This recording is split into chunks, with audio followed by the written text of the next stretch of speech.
혹시 이런 생각 해보신 적 있으세요? 죽는 건 하나도 안 무서운데 사는 게 더 무섭다고. 오늘 이 말을 꺼낸 건 제가 아닙니다.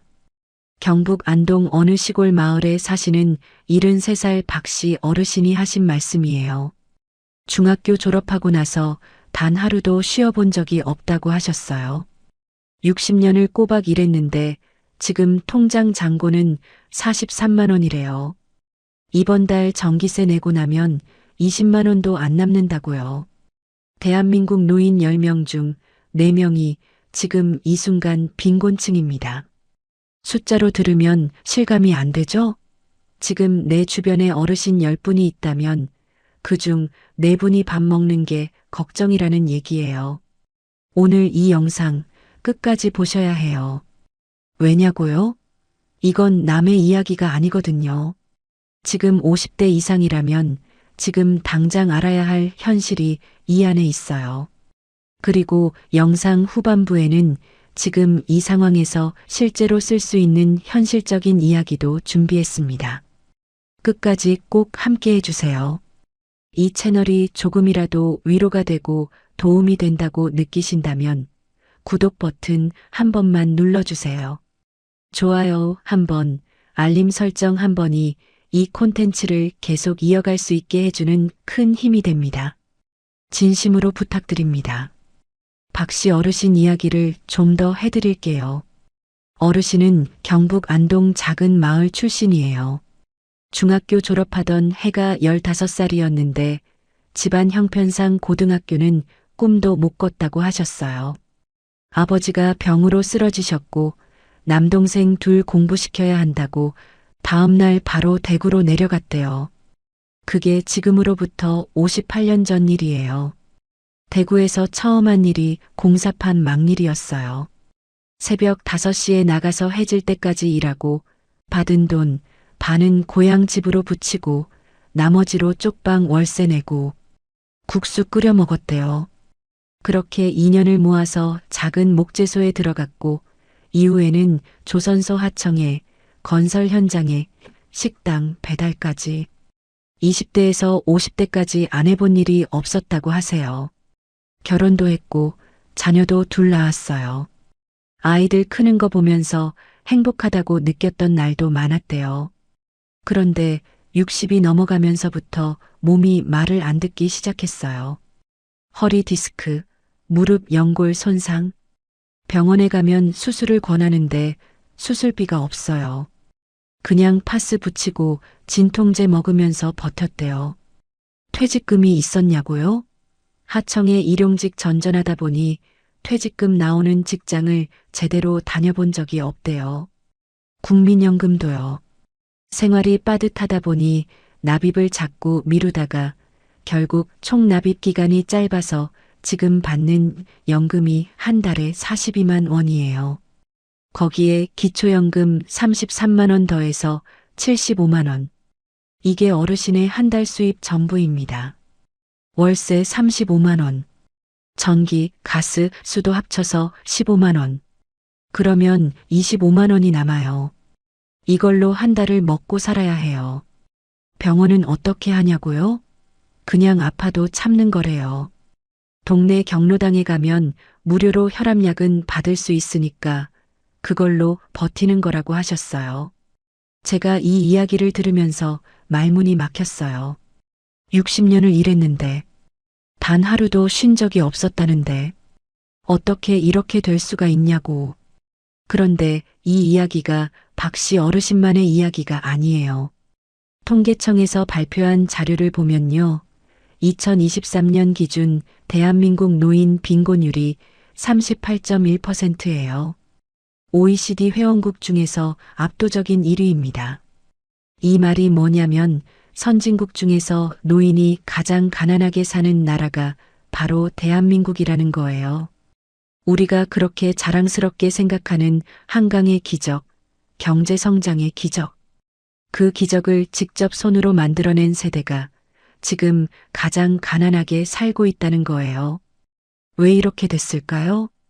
이 부분을 제대로 이해하셔야 해요. 단순히 개인이 준비를 못한 탓이 아니에요. 일단 지금 70대 이상 어르신들이 일하던 시절을 생각해 보세요. 이분들이 20대, 30대이던 시절은 70년대, 80년대예요.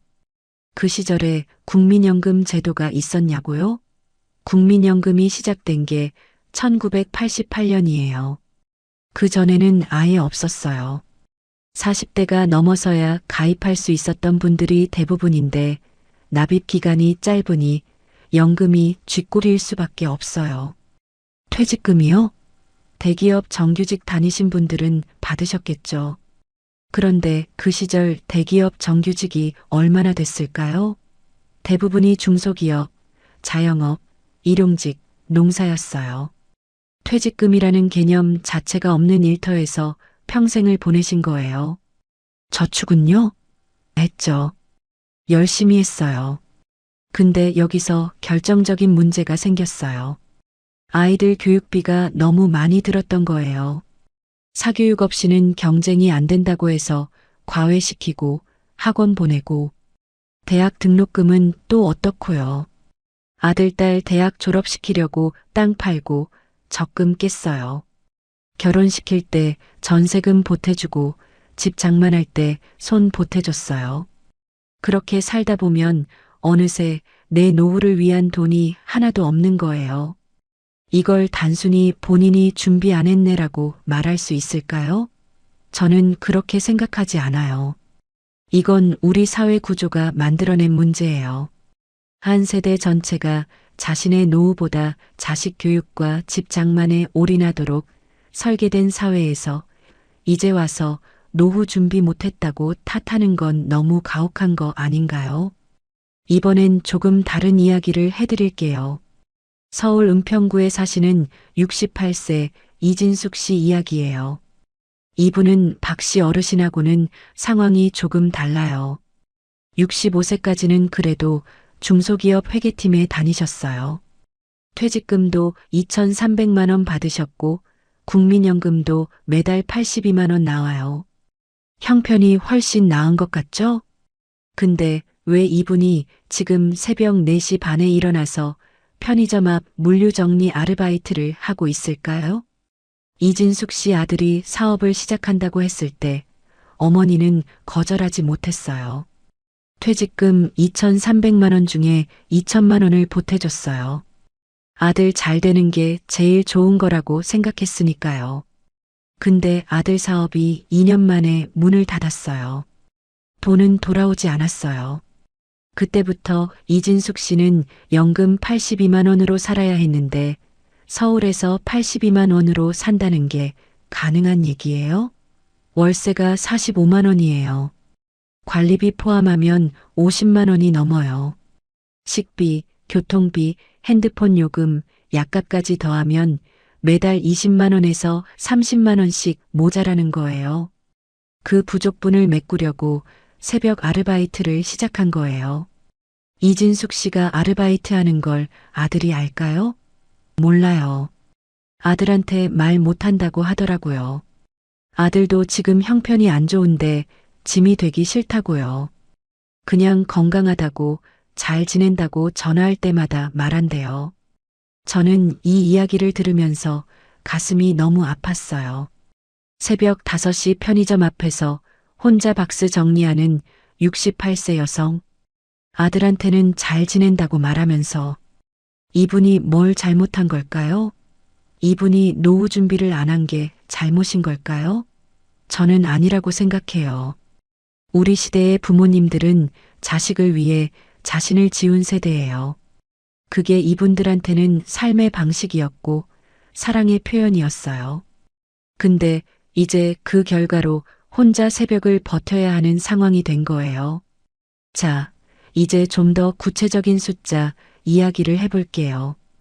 국민연금공단이 발표한 자료에 따르면 2023년 기준 국민연금 평균 수령액이 65만 원이에요. 근데 이걸 좀 더 들여다보면요. 20년 이상 납입한 사람들 기준으로 평균이 85만 원이고 전체 수급자 평균은 65만 원이에요. 전체 노인 인구 중에서 국민연금을 받는 분들 비율이 얼마나 될까요? 50%가 겨우 넘어요. 나머지 절반은 국민연금 자체가 없는 거예요. 기초연금은요? 기초연금은 소득 하위 70% 노인에게 지급되는데 2024년 기준 최대 33만 4천 원이에요. 국민연금이랑 기초연금 둘 다 받는 사람은 중복 조정이 돼서 실제로는 더 적게 받아요. 국민연금을 좀 받는 분들은 기초연금이 줄어들고 기초연금 받으려면 국민연금 금액이 올라갈수록 삭감되는 구조예요. 쉽게 말하면요. 열심히 연금 납부한 사람이 오히려 손해보는 구조가 되어 있어요. 이게 제도의 아이러니예요. 성실하게 납부했는데 기초연금에서 깎이고 안 낸 사람은 기초연금 그대로 다 받는 거예요. 이 구조를 제대로 이해 못하면 왜 열심히 일한 분들이 노후에 더 힘든지 납득이 안 되는 거예요. 이제 더 아픈 이야기를 할게요. 건강 이야기예요. 노인 빈곤 문제에서 건강 문제는 따로 뗄 수가 없어요. 왜냐고요? 아프기 시작하면 의료비가 나가잖아요. 그런데 형편이 안 되면 병원을 안 가요. 병원을 안 가면 병이 악화돼요. 병이 악화되면 나중에 더 큰 돈이 들어요. 이게 가난한 노인들이 빠지는 악순환이에요. 보건복지부 통계를 보면 빈곤 노인의 미충족 의료율이 일반 노인의 3배 이상이에요. 쉽게 말하면 아픈데도 병원을 못 가는 어르신이 그렇지 않은 어르신보다 3배 이상 많다는 거예요. 제가 아는 어르신 한 분은 치아가 3개나 빠졌는데 임플란트는커녕 틀니도 못하고 있어요. 틀니 비용이 몇십만 원씩 하거든요. 치아가 없으니 먹을 수 있는 게 한정돼 있고 영양 상태가 나빠지고 자연스럽게 기력도 떨어져요. 이분한테 운동하라고 건강 챙기라고 말할 수 있을까요? 말은 할 수 있겠죠. 근데 그게 얼마나 공허한 말인지 생각해 봐야 해요. 또 하나 이야기하고 싶은 게 있어요. 외로움이에요. 노인 빈곤을 이야기할 때 돈 이야기만 하는데 사실은 외로움이 노인들을 더 빠르게 무너뜨려요. 통계청 자료를 보면 65세 이상 1인 가구가 2023년 기준으로 200만 가구를 넘어섰어요. 혼자 사는 노인이 200만 명이 넘는다는 거예요. 이분들 중에 하루 종일 대화 한마디 못하고 지내는 분들이 얼마나 많을지 생각해 보세요. 대전에 사시는 72살 최 씨 할머니는 아침에 눈 뜨면 제일 먼저 하는 게 TV를 켜는 거래요. 사람 목소리가 들려야 살 것 같다고 하시더라고요. 가족이 없는 게 아니에요. 아들이 있고 딸이 있어요. 근데 다들 바쁘다 보니 자주 연락이 안 되고 명절에 나와요. 365일 중에 며칠이나 가족 얼굴 보겠어요. 이 할머니가 하신 말이 아직도 귓가에 맴돌아요. 죽는 건 무섭지 않아. 죽으면 그냥 끝이잖아. 근데 이렇게 하루하루 사는 게 더 힘들어. 이 말이 단순한 넋두리가 아니에요. 실제로 대한민국 노인 자살률은 OECD 국가 중 최고 수준이에요. 2022년 기준 인구 10만 명당 41.5명. 이 숫자가 어느 정도냐면 OECD 평균의 3배가 넘어요. 우리 노인들이 그만큼 절망적인 상황에 놓여 있다는 거예요. 그런데 이 얘기를 누가 제대로 하나요? 뉴스에 잠깐 나오고 끝이에요. 선거철에만 반짝 관심받고 지나가면 또 잊혀요. 저는 오늘 이 영상을 보시는 분들 중에 본인이 이 상황이신 분도 계실 거고 부모님이 이 상황이신 분도 계실 거라고 생각해요. 그래서 솔직하게 현실적으로 말씀드리고 싶은 거예요. 이제 50대 이야기를 해볼게요. 50대 여러분, 지금 이 이야기가 딴 나라 얘기처럼 들리시나요? 그렇다면 오늘 이 영상이 여러분한테 가장 중요한 영상일 수 있어요. 왜냐면요, 지금 70대 어르신들이 50대이던 시절에도 이분들은 나는 괜찮겠지라고 생각하셨거든요. 열심히 일하니까, 자식이 있으니까, 집이 있으니까. 근데 지금 현실이 어떻게 됐는지 우리가 눈으로 보잖아요. 50대 현재 상황을 통계로 보면요. 한국 50대 가구의 평균 금융 자산이 대략 1억 2천만 원 수준이에요. 근데 이걸 노후 30년으로 나눠보면 한 달에 33만 원이에요. 국민연금이랑 합쳐도 수도권에서 한 달 생활비로는 턱없이 부족한 금액이에요. 더구나 이건 평균이니까 중간값은 훨씬 낮을 거예요. 집이 있다고요? 집은 있는데 현금이 없는 분들이 엄청 많아요. 이걸 자산은 있는데 현금 흐름이 없는 상태라고 해요. 집값이 2억 3억이어도 현금 수입이 없으면 매달 살아가기가 너무 힘들어요. 그럼 어떻게 해야 하냐고요? 지금 바로 현실을 직시하는 것부터 시작해야 해요. 불편하더라도 지금 내 상황을 숫자로 정확히 보는 거예요. 첫 번째로 국민연금 예상 수령액을 지금 당장 확인해 보세요. 국민연금공단 홈페이지에 들어가면 내가 예상하는 수령 시기에 얼마를 받을 수 있는지 나와요. 생각보다 적게 나오는 경우가 많아요. 그 금액을 보고 충격받는 게 낫지 막상 수령 시기가 돼서 충격받는 것보다 훨씬 나아요. 두 번째로 지금 내 한 달 최소 생활비가 얼마인지 계산해 보세요. 최소한의 삶을 위한 비용, 월세 또는 관리비, 식비, 의료비, 교통비, 통신비. 이것만 해도 얼마가 나오나요? 수도권이면 최소 150만 원은 필요해요. 지방이어도 100만 원 아래로는 힘들어요. 그 최소 생활비와 예상 연금 수령액 사이의 갭이 얼마인지를 지금 봐야 해요. 세 번째로 그 갭을 메울 방법을 지금부터 생각해야 해요. 일을 더 할 수 있는가? 어떤 일을? 임대 수입을 만들 수 있는가? 지출을 어디서 줄일 수 있는가? 이 질문들을 지금 해야 해요. 나중에 하면 늦어요. 자녀한테 기대는 건 어떻냐고요? 솔직히 말씀드릴게요. 지금 우리나라 3, 40대 자녀 세대는 본인들도 살기가 너무 힘들어요. 집값, 전세 사기, 아이 키우는 비용, 경쟁. 자녀가 부모를 부양하는 문화 자체가 빠르게 사라지고 있어요. 통계를 보면 50세 이상 부모 중에서 자녀한테 노후를 기대한다고 응답한 비율이 10년 전에는 40%였는데 2022년에는 13%로 뚝 떨어졌어요. 이건 기대를 안 하겠다는 게 아니라 기대할 수 없다는 걸 알게 된 거예요. 이런 얘기 들으면 너무 암담하게만 들리죠? 근데 저는 희망 없는 말을 드리려는 게 아니에요. 지금 70대 어르신들이 처한 상황이 빠져나오기 정말 힘든 건 사실이에요. 그분들한테 지금 당장 뭔가를 바꾸라고 말하기는 어려워요. 하지만 지금 50대, 60대 초반이라면 아직 바꿀 수 있어요. 한 가지만 말씀드릴게요. 지금 50대이고 국민연금을 받을 수 있는 나이까지 아직 몇 년이 남았다면 이메 계속 가입을 검토해 보세요. 국민연금은 원래 만 60세까지 납부하는 건데 이메 계속 가입을 신청하면 만 65세까지 더 넣을 수 있어요. 납입 기간이 길어질수록 수령액이 올라가요. 적게는 10만 원에서 많게는 수십만 원까지 차이가 날 수 있어요. 한 달에 10만 원이 더 나오는 게 30년이면 3,600만 원이에요. 절대 작은 금액이 아니에요. 또 하나는요, 주거 비용을 어떻게 할 것인지를 지금 생각하셔야 해요. 수도권에서 은퇴 후 계속 사실 건지, 지방으로 내려갈 건지.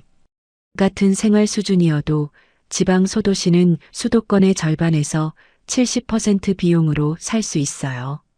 이건 엄청난 차이예요. 한 달에 50만 원이 절약된다고 하면 20년이면 1억 2천만 원이에요. 은퇴 후 이사를 고민하는 것 자체가 노후 준비예요. 하지만 이건 미리 생각하고 결정해야지 갑자기 하면 어렵거든요. 지금부터 어느 지역에서 살고 싶은지, 그 지역의 생활비가 얼마인지, 의료 환경은 어떤지를 조금씩 알아보세요. 이제 일자리 얘기를 해볼게요. 요즘 60 넘어서도 일하는 분들이 정말 많아요. 나쁜 게 아니에요.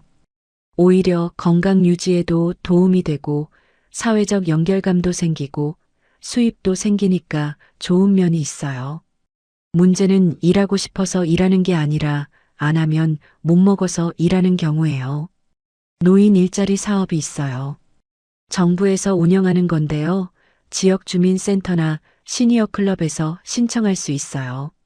한 달에 29만 원에서 40만 원 정도 되는 공공형 일자리부터 사회 서비스형, 시장형까지 종류가 다양해요.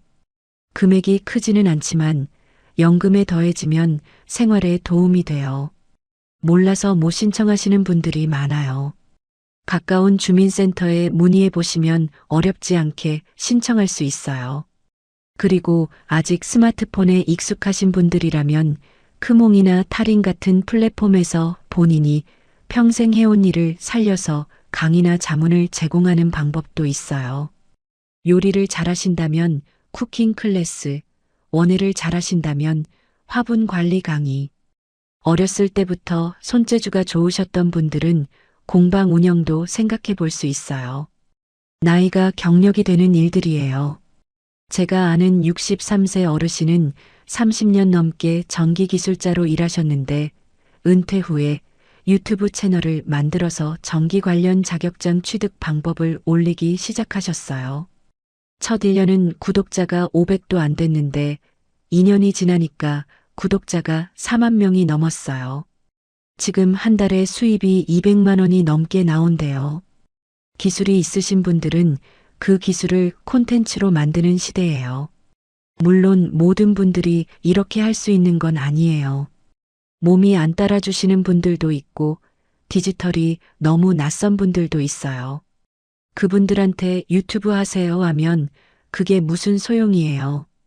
그래서 저는 각자 상황에 맞는 현실적인 한 걸음이 있다고 말씀드리고 싶은 거예요. 다 같은 해법이 없어요. 내 상황에 맞는 걸 찾아야 해요.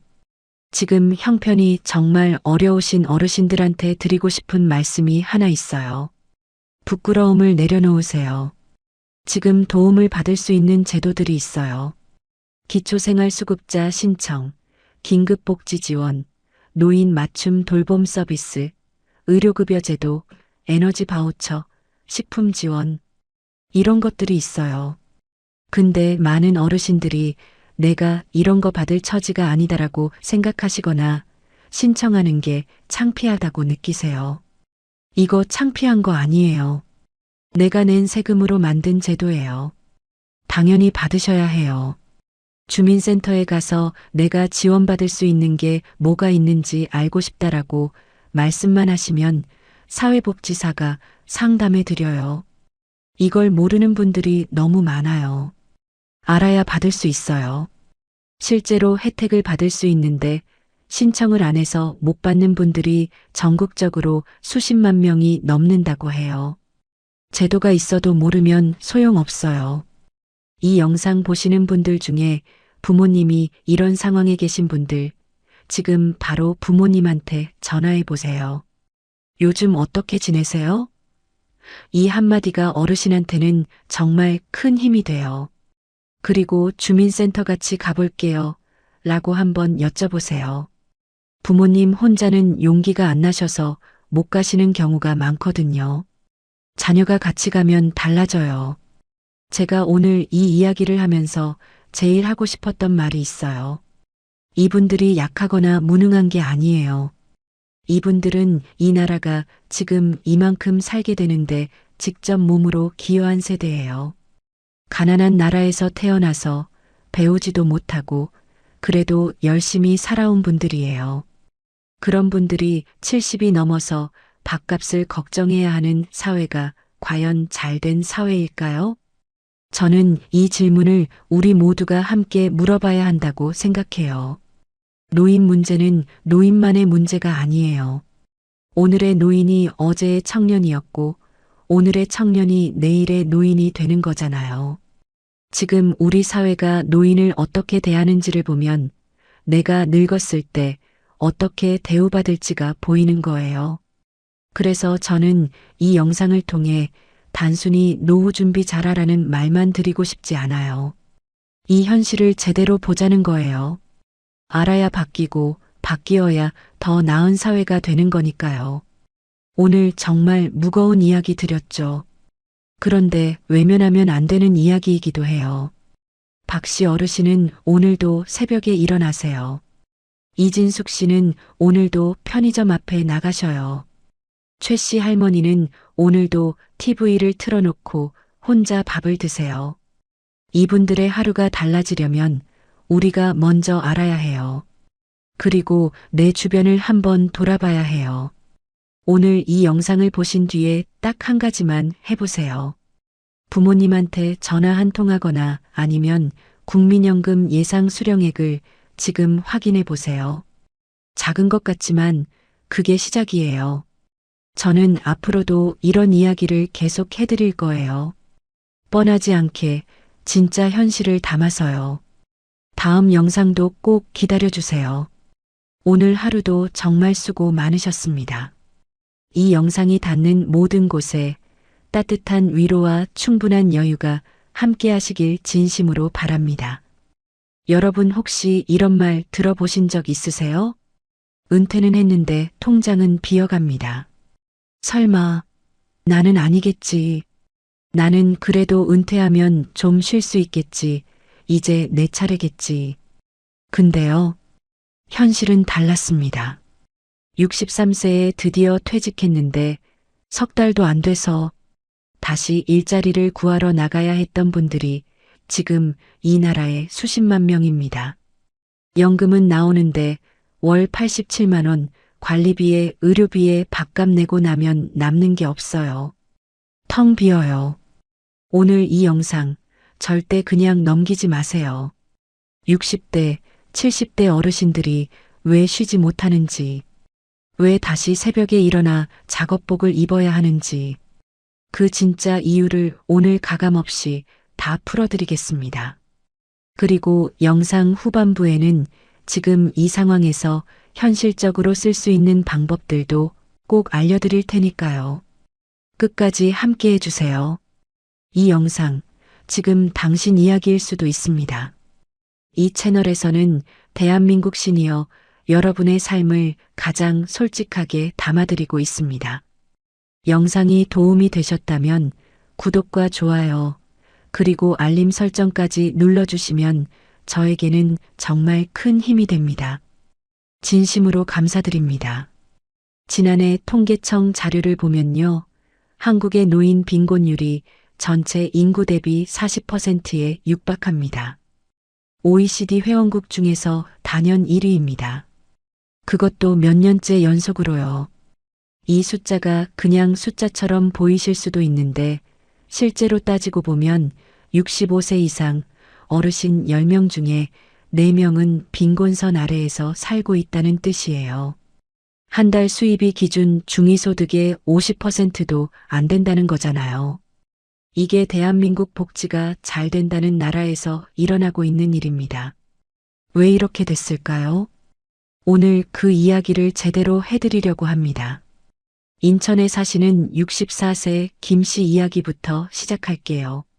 성함은 사생활 보호 때문에 가명으로 말씀드리는 거 이해해 주세요. 김 씨는 32년을 한 회사에 다녔습니다. 중소제조업체에서 생산직으로 시작해서 반장까지 달았어요. 나름 성실하게 살았죠. 63세가 되던 해에 회사에서 희망퇴직 신청을 받았습니다.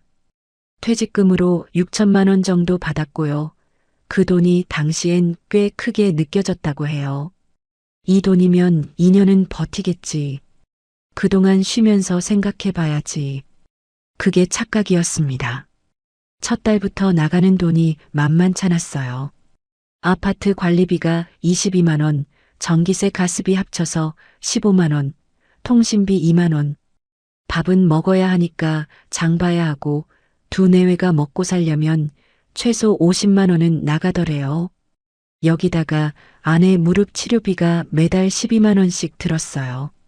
그렇게 쭉 더해보면 첫 달에만 120만 원이 넘게 나갔습니다. 연금은요? 김씨 국민연금이 월 78만 원이었어요.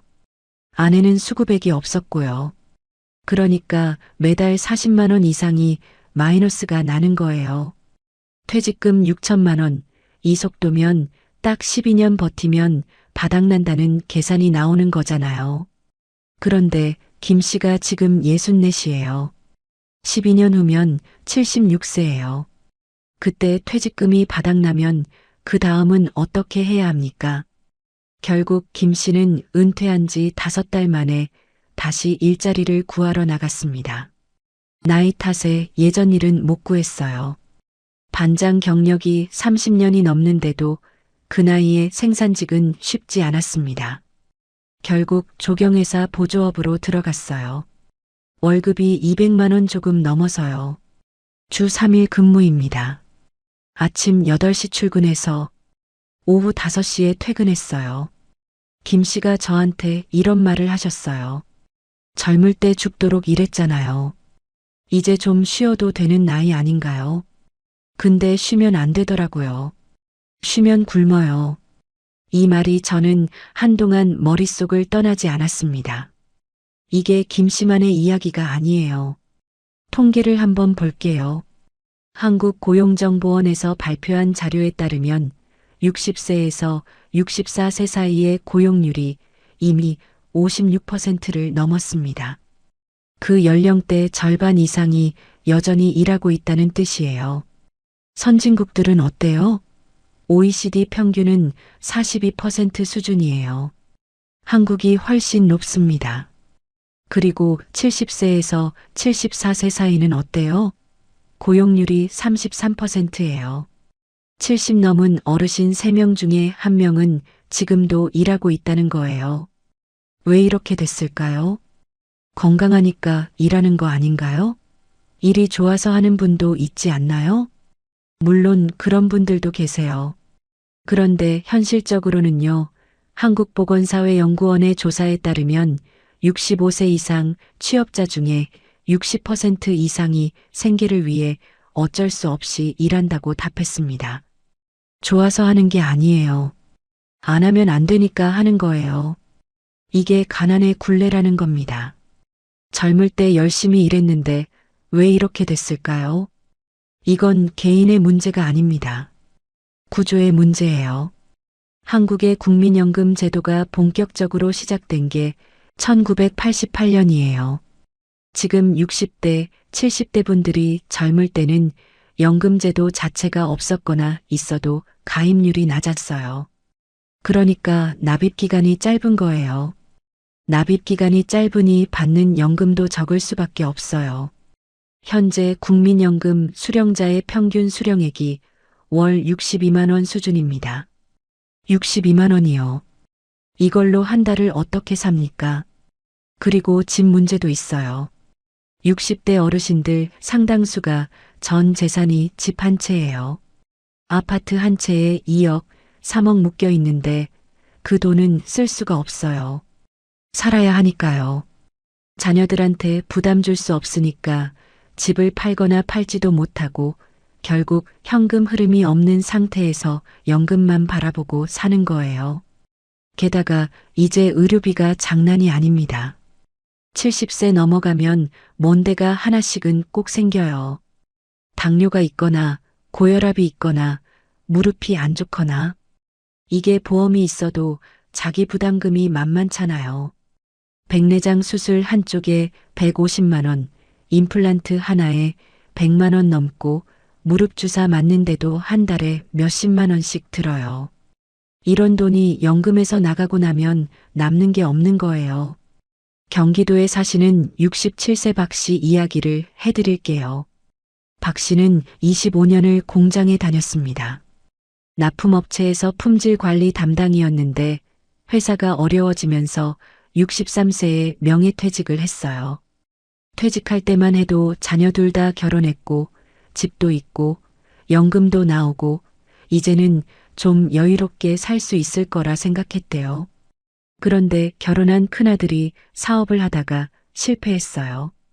그 빚을 처리하는데 아들 내외가 도움을 요청했고 박 씨는 노후 저축으로 모아뒀던 4천만 원 중에 2,500만 원을 내줬습니다.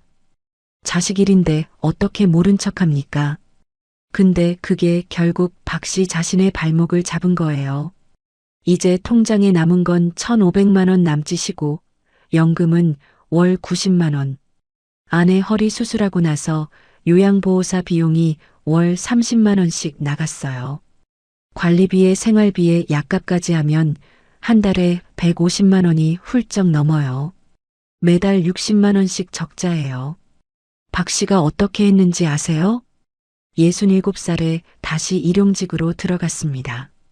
무릎이 좋지 않아서 오래 서 있기 힘든데도요. 일용직이라는 게 보통 일이 아닌데도요. 그러면서 이렇게 말씀하셨어요. 죽어라 이랬는데 이 나이에 또 이러고 있으니까 참 기가 막히죠. 근데 어떡합니까? 안 하면 안 되는 걸요. 이 말 들으실 때 가슴이 좀 답답하지 않으세요? 한국에서 60세 이상 어르신들이 가장 많이 하는 일이 뭔지 아세요? 통계를 보면 경비원, 청소원, 단순 노무직, 일용직, 마트 캐셔 이런 일들이 상위권을 차지합니다. 한 달 임금은 보통 150만 원에서 200만 원 사이예요. 20대, 30대도 박봉이라고 하는 그 금액대를 60대, 70대 어르신들이 힘들게 채우고 있는 거예요. 그런데 이게 더 슬픈 이유가 있어요. 이분들 대부분이 20대 때부터 40년 넘게 일했어요. 그 기간 동안 세금도 내고 연금도 넣고 자식들 키우고 집도 마련했어요. 그런데 은퇴 후에 받는 게 고작 월 60에서 90만 원짜리 국민연금이에요. 이걸로 생활이 될 수가 없으니까 다시 일터로 나가는 거예요. 대한민국은 지금 고령화 속도가 전 세계에서 가장 빠른 나라 중 하나예요. 이미 초고령 사회 진입 직전 단계입니다. 그런데 이 많은 어르신들의 노후를 뒷받침할 사회 안전망이 충분히 갖춰졌냐고 하면 솔직히 아직 멀었어요. 기초노령연금이라는 게 있긴 한데요. 지금은 단독수급자 기준으로 월 33만 원 정도예요. 이게 없는 것보다는 낫지만 그렇다고 생활이 되는 금액은 아니잖아요. 국민연금이랑 합쳐도 120만 원 안팎이에요. 서울 수도권에서 그 돈으로 월세라도 내면 진짜 먹을 게 없어요. 이번엔 다른 이야기를 해드릴게요. 경상남도 창원에 사시는 71세 이씨 할머니 이야기입니다. 이씨 할머니는 30대 초반에 남편을 잃었어요. 그 이후로 혼자서 두 아이를 키웠습니다. 식당일, 청소일 뭐든 했어요. 자식들한테 대학까지 보냈고 지금은 둘 다 결혼해서 잘 살고 있어요. 그런데 이씨 할머니 본인의 노후는요? 국민연금 납입 기간이 짧아서 연금이 월 31만 원밖에 안 나와요. 기초노령연금 33만 원 합쳐봐야 64만 원이에요. 여기서 방 월세 40만 원 내고 나면 24만 원으로 한 달을 버텨야 해요. 그래서 이씨 할머니는 71살의 대형마트 캐셔로 일하고 있습니다. 파트타임으로 오후 5시부터 밤 10시까지 주 5일이요. 한 달에 70만 원 정도 받아요. 할머니한테 어떻게 그렇게 하실 수 있냐고 물어봤대요. 그랬더니 이렇게 말씀하셨대요. 앉아서 기다리면 굶죠. 몸이 움직일 수 있을 때 일하는 거예요. 서러운 게 아니에요. 사는 거예요. 저는 이 말이 너무 마음에 걸렸습니다. 서러운 게 아니에요. 사는 거예요. 이 한마디가 한국 노인 빈곤 문제를 얼마나 함축적으로 담고 있는 말인지 아세요? 서럽다고 말할 여유도 없이 그냥 살아야 하니까 일하는 거예요. 그런데 이런 현실 속에서도 이 어르신들이 절대 쉽게 일자리를 구하지도 못해요. 나이 제한이 있어요. 60세 이상이면 지원 자체가 안 되는 일자리들이 수두룩해요. 플랫폼 배달 일도 앱 쓰는 게 어려워서 진입 장벽이 있고요. 노인 일자리 사업이라는 게 있긴 한데 월 20만 원짜리 공공 일자리예요. 그걸로는 생활이 안 되잖아요. 사람들이 가끔 이런 말을 해요. 왜 젊을 때 저축을 안 했냐고, 왜 준비를 안 했냐고. 그런데 지금 60대, 70대 분들이 젊을 때를 생각해 보세요. 70년대, 80년대 한국 경제가 성장하는 시절이긴 했는데요. 그때 임금이 얼마였는지 아세요? 공장 노동자 한 달에 20만 원, 30만 원 받던 시절이에요. 거기서 자식들 먹이고 입히고 집세 내고 부모님 용돈 드리고 나면 저축할 돈이 어디 있어요? 그때는 지금처럼 금융상품도 투자 정보도 없었어요. 그분들은 그 시대가 준 조건 안에서 최선을 다해서 살았던 거예요.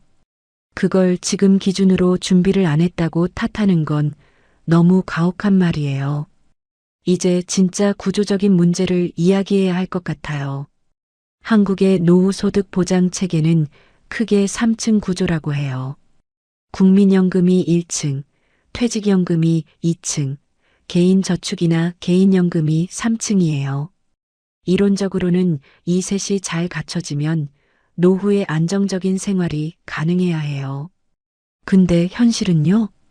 퇴직연금 가입률이 아직도 낮고 특히 중소기업 출신, 자영업자 출신은 퇴직연금 자체가 없는 분들이 많아요.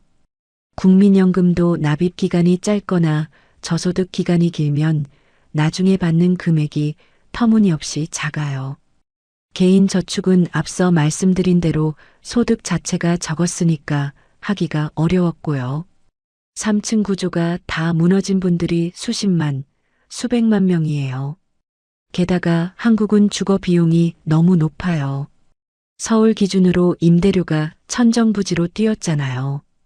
가난한 어르신들이 살 수 있는 저렴한 공공주택은 턱없이 부족하고요. 기초생활수급자가 되려면 또 자녀들의 부양 능력도 따져요. 자식이 있으면 수급 자격이 제한되는 경우도 있어서 정작 도움이 필요한 분이 못 받는 경우도 생겨요. 이걸 다 풀어보면요. 이 어르신들이 가난한 게 개인의 잘못이 아니라는 게 보여요. 제도의 빈틈, 시대의 조건, 가족 부양 의무까지 다 떠안고 살다 보니까 자기 노후가 텅 빈 거예요. 그렇다면 지금 60대, 70대 어르신들은 어떻게 해야 할까요? 물론 구조적인 문제는 정부와 사회가 바꿔야 해요. 하지만 오늘 당장 내 앞에 닥친 현실은 지금 내가 헤쳐나가야 하잖아요.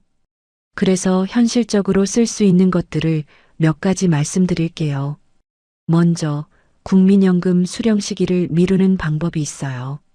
연금 수령을 한 달 늦출 때마다 수령액이 0.6%씩 늘어나요. 1년이면 7.2%, 5년이면 최대 36%까지 늘어납니다. 지금 당장 급하지 않다면 몸이 건강하고 일할 수 있다면 수령을 조금 늦추는 것도 생각해 볼 수 있어요. 물론 건강 상태, 가계 상황에 따라 다르니까 본인 상황에 맞게 판단하셔야 해요. 두 번째로 기초연금을 꼭 챙기세요. 소득 하위 70% 노인이면 신청할 수 있어요. 월 33만 원 정도인데 이걸 모르거나 귀찮아서 안 하시는 분들이 생각보다 많아요. 주민센터 가시면 바로 신청 가능하니까 아직 안 하신 분들은 꼭 챙기세요. 세 번째, 노인 일자리 사업이요. 공공형이 월 20만 원이라서 적긴 한데 사회서비스형은 월 70만 원 안팎이에요. 시간도 적당하고 몸에 무리가 덜한 일들이 있으니까 주민센터나 노인종합복지관 통해서 확인해 보세요. 지역마다 다르니까 직접 알아보시는 게 제일 좋아요. 네 번째로 주거 비용을 줄이는 방법이에요. 공공임대주택 신청 대상인지 꼭 확인해 보세요. 영구임대, 국민임대, 행복주택 중에 어르신들이 신청할 수 있는 유형이 있어요. 대기가 길긴 하지만 신청은 해두는 게 맞아요. 또 농촌 귀농 지원도 요즘 조건이 좋아졌으니까 도시보다 훨씬 저렴하게 살 수 있는 농촌 지역도 고려해 보실 만해요.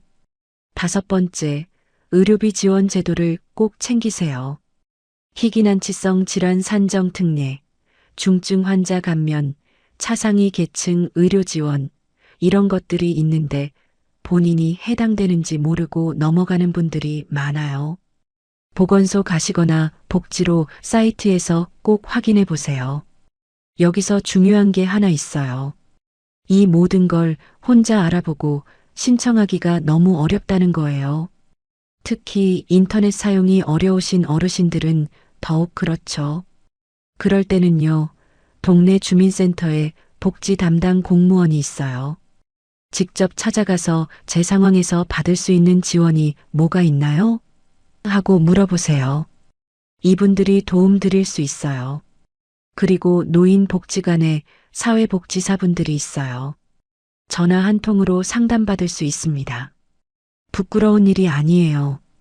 당연히 누려야 할 권리를 찾는 거예요. 그리고 또 한 가지요. 지금 일을 하고 계시다면 건강 관리를 제일 먼저 하셔야 해요. 몸이 자산이에요. 몸이 버텨야 일할 수 있고, 일해야 돈이 생기고, 돈이 있어야 치료도 받고 삶도 유지되는 거잖아요. 그런데 어르신들이 일하다 보면 몸 신호를 무시하고 버티는 경우가 많아요. 무릎이 아픈데도 조금만 더 허리가 끊어질 것 같아도 이번 달만.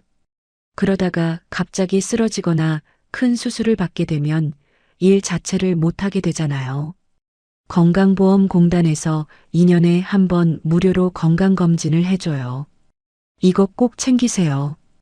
당뇨, 고혈압, 심장 같은 기저질환 관리를 잘해두시면 큰 수술 들어가는 거 막을 수 있어요.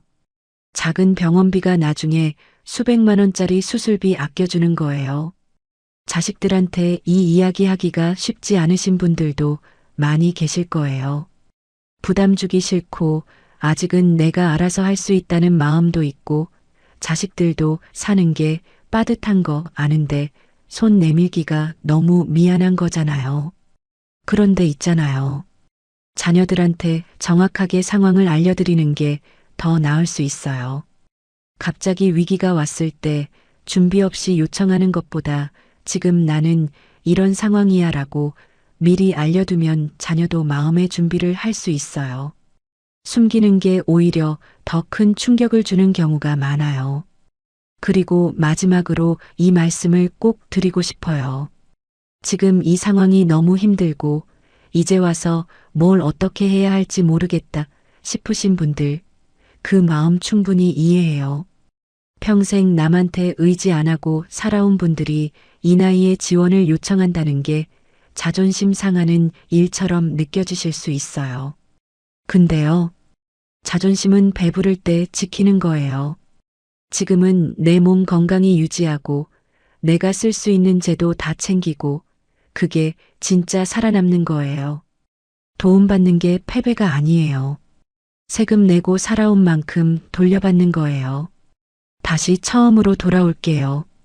왜 63세에 은퇴하고도 다시 일터로 나가야 하는지. 이게 개인의 실패가 아니라는 것. 이 땅에서 평생 일한 분들이 왜 이런 현실에 놓이게 됐는지. 그리고 지금 할 수 있는 게 뭔지. 오늘 영상에서 그걸 다 말씀드리고 싶었어요. 가난의 굴레. 참 무거운 말이죠.